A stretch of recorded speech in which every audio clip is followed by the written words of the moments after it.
You are listening to KSG Podcast. This is a short, crisp, concise, exam-oriented editorial for civil services aspirants. In this podcast, we are going to talk about the battle for credibility. Source for the content is Nitin Pai's article for The Mint.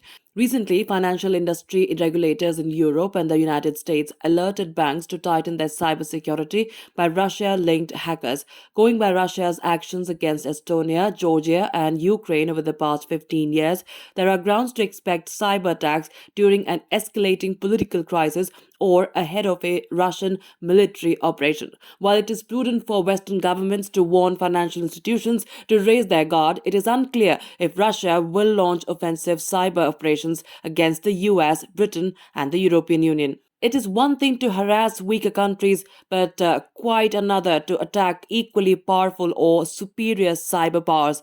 Russians are astute strategists and will know that the US and Britain can retaliate in kind, and that the consequences of a cyber war with them will hurt both Russia's economy and reputation. It is impossible to tell what Moscow will do, but getting into a general cyber war with the West is unlikely to be a desired option. Similarly, it is hard to see how a narrower cyber attack on North Atlantic Treaty Organization, that is the NATO troops and military installations, will serve Russia's interests unless Vladimir Putin is prepared for an all-out war with the West. A Russian cyber attack on a NATO military network or vice versa is bound to be interpreted as a blinding attack ahead of a missile strike. 6 decades of experience has taught everyone that such a move can trigger a chain of events which can quickly escalate to the nuclear level. Cyber attacks, even those that do not target nuclear and missile defense installations, raise the risk of nuclear war. A global no first use mechanism, that is GNFU mechanism, can reduce these risks and ought to be a priority of the world's strategic establishment. Even without considering nuclear risks, the balance of cyber power between NATO and Russia is quite different from what Moscow enjoys with Georgia or Ukraine.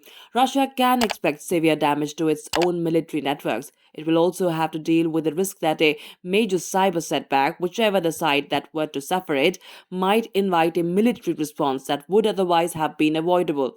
None of this is to understate the gravity of a cyber war, nor indeed the chance that one or the other side might trigger one. Rather, it is to warn strategists that cyber operations must not be seen as a low-cost option in international relations. Similar to weapons of mass destruction, the effects of cyber attacks are hard to contain. Targets, attackers, allies, adversaries, and neutrals are all interconnected in a complex manner. There will be mutually assured damage. By implication, countries like India, which see no dog of their own in the fight, will still have to attend to their cybersecurity. Information warfare is not only about cyber operations that involve hacking machines.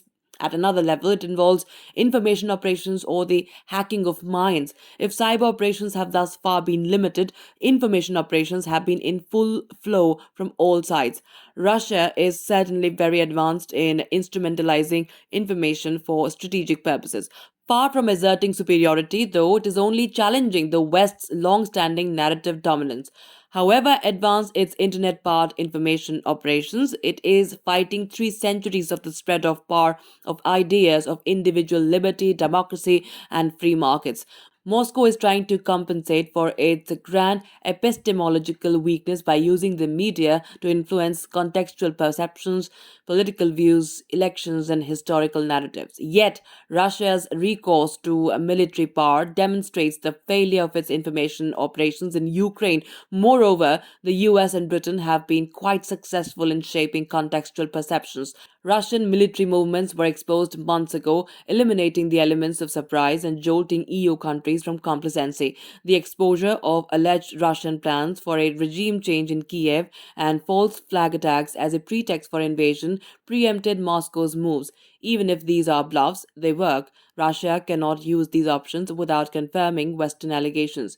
Even so, Russia has blended information warfare with military power to re-establish its credentials at significant cost as a forceful challenger of Western dominance. On its part, the US has shown that it still has the intention and capacity to confront a major power. If strategy is about getting into a better position for the next round, both sides can claim some success. That's it for this podcast. Thank you so much for listening. To join KSG India courses and to crack the ICE exam, visit ksgindia.com. You can also get a PDF of this podcast on ksgindia.com.